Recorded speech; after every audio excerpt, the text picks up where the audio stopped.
What if LeBron James isn't the blueprint for future greatness? What if he's already been matched? And not by a freakish athlete, but by a European kid who doesn't even dunk that often? Could Luka Dončić, with his slower pace and quiet swagger, actually be the closest thing we've seen to LeBron since LeBron? The stats say yes. The film says maybe. And the eye test? That's where things get strange. Because when you watch Luka and LeBron, it's like watching a mirror echo through time, but with just enough distortion to make it interesting. Having either Luka or LeBron on your roster is every coach's dream. You don't need to overcomplicate your strategy. Just hand them the ball, get out of the way, and watch the offense flow like jazz. Traditional basketball positions don't matter to them. They've rendered them obsolete. Today's NBA values versatility, and Luka and LeBron are elite in every aspect. Dribbling, passing, scoring. From age 17, Luka was already manipulating professional defenses in Europe, a master of the pick and roll and a walking mismatch. If passing lanes closed, he could bully his way to the rim. If defenders collapsed, he'd sling passes across the court like a quarterback with X-ray vision. That same skill set made LeBron a generational offensive force from day one. It's not just about physicality, it's about geometry. They see the floor differently, almost mathematically, and that's what separates them. If they want to drop 30, they can. If defenses try to double, they'll carve them apart with pinpoint passes. Even defenders like Draymond Green admit there's no single way to stop Luka. You might get away with a tactic for a quarter, maybe even a half, but linger too long in any one scheme and Luka will figure it out. Same with LeBron. They manipulate defenses into collapse and rotation like chess masters, forcing a checkmate in 5 moves. They aren't just players, they're systems. Give them the ball, and they become the coach, the engine, and the metronome of the game. It's uncanny. But context matters, and the biggest context of all, time. LeBron entered the NBA in 2003. Luka was 4 years old. Their rookie stats look similar on paper. Luka posted 21.86, LeBron had 21.66. But that doesn't mean they entered the same league. LeBron's rookie Cavaliers played at a pace of 91 possessions per game, while Luka's Mavericks ran at a much faster 99. That's 8 more chances to score every night. LeBron played with 2 bigs clogging the paint, and the entire team made 247 threes that season.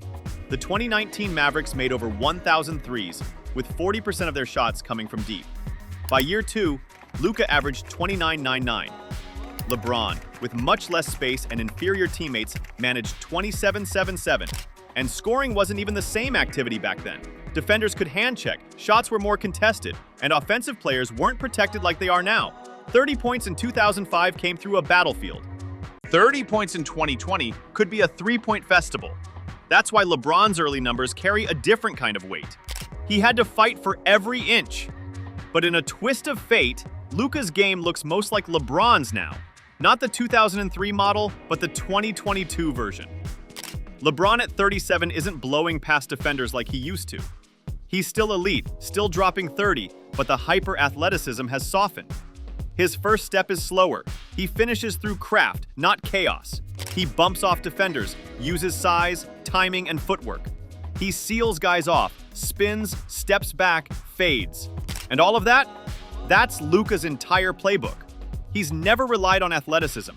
His game is timing, weight, misdirection, and using defenders' own balance against them. Tight dribble, wide hips, surgical footwork. In this version of LeBron, the two have never looked more alike, and as LeBron continues to age, that similarity will only grow. Where Luka can't follow, though, is defense. He's a savant on offense, but a liability on the other end. He's slow laterally, often out of position, and sometimes doesn't even register as a defensive presence. Not just compared to LeBron, compared to average. LeBron, on the other hand, was a plus defender from his rookie year. Size, speed, and relentless energy made him a menace.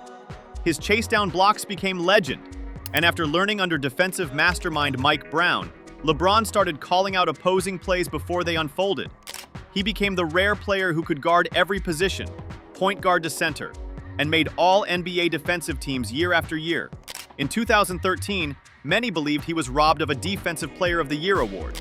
Luka? In 2022, the Warriors specifically hunted him in the pick and roll.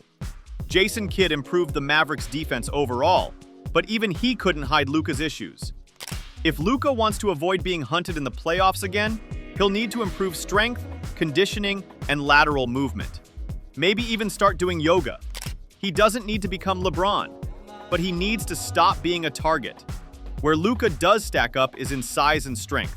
He's listed at 6'7", but his frame feels heavier, more solid, like a fullback. His big legs and wide base let him back defenders down and control space. His wingspan is a shocking 7'2", giving him a rebounding edge and making his shot nearly unblockable. He bullies defenders in isolation, and when he's got someone on his hip, it's over. In the 2022 playoffs, he made even DeAndre Ayton look small. LeBron, at 6'9" and 250 pounds, did the same for most of his career. They play bully ball, and when either of them gets downhill, it's like watching a semi-truck shift into overdrive. The difference? LeBron also had vertical explosion. Luka's more of a rhino, slow, steady, and impossible to stop once moving forward. In transition, both players grab rebounds and go. But that's where the similarity ends. Luka's transition game is methodical. He'll bounce off, use hesitations, and create contact. LeBron? He'll fly. Give him half a step and he's at the rim in 3 seconds. He's the most dangerous player in semi-transition in NBA history, maybe only rivaled by Giannis. Luka is clever. LeBron is chaos. That difference is key, and yet, usage tells another story. Luka and LeBron are statistical twins when it comes to controlling the game. Luka uses 35% of all Mavericks possessions, one of the highest rates ever. LeBron's career average is 32%. Look at per 100 possessions, and you'll see nearly identical outputs. Luka with 38, 12, 11. LeBron with 37, 10, and 10. Both shoot 73% from the line. Both hover around 34% from 3. Luka already ranks top 10 all-time in triple-doubles and is closing in on LeBron, who sits 5th. In the end, the comparison isn't just fair, it's flattering. Luka isn't the next LeBron because of how high he jumps or how hard he dunks. He's the next LeBron because of how he sees, feels, and manipulates the game. One of them changed basketball with force. The other might change it with finesse. And that, in itself, is greatness. Make sure to subscribe to Dribbler Drunker